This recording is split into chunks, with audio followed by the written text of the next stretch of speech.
चला तर मग आपण कांद्याचीच भाजी कांद्याच्या पेस्टपासून तयार करून घेऊ. भाकरीबरोबर, पोळीबरोबर, भाताबरोबर, कशावर पण खावा, ही खूप स्वादिष्ट लागते. हॅलो फ्रेंड, मा की रसोईमध्ये आपले खूप खूप स्वागत आहे. आता बघा, भाजीला काही नाही आहे माझ्याकडं, तर मग मी काय करायले, हे कांदे चिरले. हो का, कांदे चिरून घेतले. आता हे कांद्याला चांगलं भाजून घेते. हो का, जिरे टाकले, मोहरी टाकली. आणि कांद्याच्या भाजीमध्ये जिरे कमी टाकायचे, का तर कांद्याचा सुगंध कांद्याच्या अंगाला असते, मग जिरे कमी टाकायचे त्याच्यामध्ये. आता हे काय, कांदा टाकला आणि भाजायला. लोखंडाची कढई आहे, लोखंडाच्या कढईमध्ये सगळं करत जावा. लोखंडाच्या तव्यावर स्वयंपाक करत जावा. आयर्न शरीरातलं कमी होत नाही, आयर्नच्या गोळ्या खाव्या लागत नाहीत. आपल्याला जर आयर्न खूप कमी असलं असं वाटलं, लोह खूप कमी असलं असं वाटलं, तर ही लोखंडाची कढईमध्ये पाणी उकळायचं आणि ते पाणी एक गार झालं की झाकून ठेवायचं. सकाळी 1 ग्लास प्यायचं, जास्त दिवसभर प्यायचं नाही, सकाळी 1 ग्लास प्यायचं. उकळलं की पाण्याला काळा कलर येतो. आता हे चांगलं भाजून घेते. भाजल्यानंतर ह्याच्यामध्ये हे गरम केलेलं पाणी आहे ते टाकते, मीठ मिरची टाकते आणि थोडं बेसन टाकते, रस्सा सरबरीत रस्सा होण्यासाठी. ह्याच्यामध्ये कांदा भाजत आला की थोडं बेसन भाजून घेते.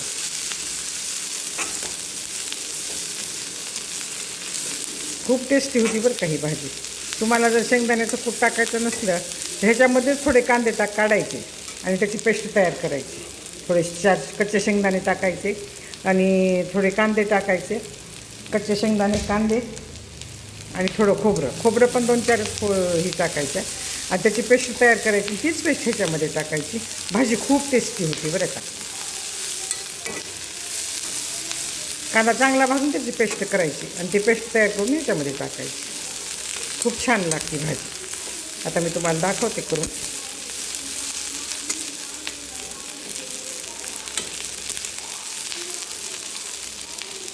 आता कांदा भाजत आला, मी थोडासा काढून घेते पेस्टसाठी.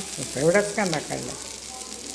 ह्याच्यामध्ये कच्चे शेंगदाणे टाकायचे बरं का पेस्टला. आपल्याला कांदा भाजू देते, ह्याच्यामध्ये कच्चे शेंगदाणे 2 खोबऱ्याच्या फोडी टाकते छोट्या छोट्या आणि ह्याची पेस्ट तयार करून घेते मी. आता तोपर्यंत कांदा भाजते. कांदा भाजला की तुम्हाला भाजी दाखवते मी. आता हे बघा, कांदा चांगला भाजला आहे. ह्याच्यामध्ये मी साहित्य टाकते. हे मीठ टाकायले बरं का थोडं. माझ्याकडे मीठ जास्त खात नाही, मीठ कमी खातात माझ्याकडे.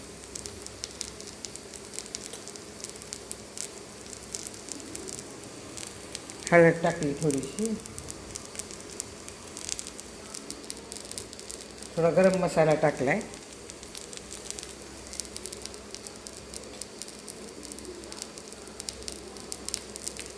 थोडी मिरची टाकली. थोडा काळा मसाला टाकला. आता हे सगळं टाकून एकदा हलवून घ्यायचं. कांदा जास्त भाजायचा नाही. भाजीला कांदा जास्त भाजला की कांदा करपट लागतं. हे सगळं हलवून घेतलं. आता ह्याच्यामध्ये थोडं बेसनाचं पीठ टाकते, ते पण थोडं हलवून देते.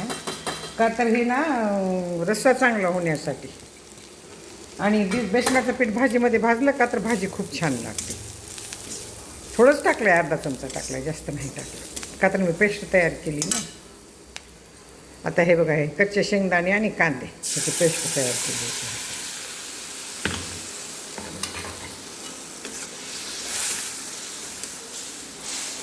हो का, भाजीमध्ये टाकले. ही भाजायची नव्हती, का तर कांदा चांगला भाजून घेतला होता म्हणून मी पेस्ट भाजली नाही. भाजली तरी चलते, तुम्ही कांदा कच्चा कांदा घेऊन भाजली तरी. हो का, आपल्याला रस्सा भाजी करायची. माझ्याकडे मिरची कमी टाकते आणि पेस्टची भाजी आहे ना, पेस्टच्या भाजीला कलर येत नाही. मिरची खूप जास्त टाकावी लागते. माझ्याकडे मिरची जास्त खात नाहीत. आता काही रस्सा भाजी आहे, कांद्याचीच आहे बरं का ही रस्सा भाजी. हो का, त्याला जसं जसं ही होईल तसं तसं कलर येते. मी हळद पण कमी टाकते. माझ्याकडे हळद पण कमी आवडती. खारट लागते म्हणजे हळद जास्त, म्हणून मी हळद जास्त टाकत नाही. बघा, आता भाजी चांगली शिजून यायली. भाजी चांगली शिजली, आता शिजतच आलेली आहे समजा. त्याच्यात थोडीशी साखर टाकायची. ह्याच्यात लिंबू पण खूप छान लागते बरं का, पिळून वरून खाल्ला तर.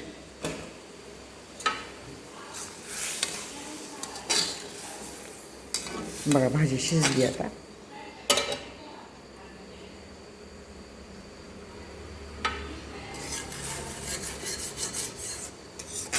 झटपट होणारी भाजी आहे ही.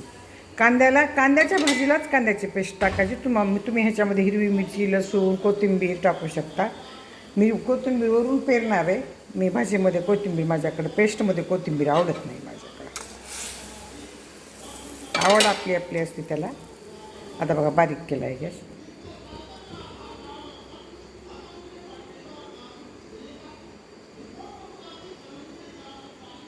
माझी जरी कांद्याची भाजी कांद्याच्या पेस्टपासून तयार केलेली कांद्याची भाजी तुम्हाला आवडली असेल तर सबस्क्राईब करा, लाईक करा, बेल आयकॉन क्लिक करून कमेंटमध्ये मला सांगा की तुम्हाला माझी ही कांद्याची भाजी कशी वाटली.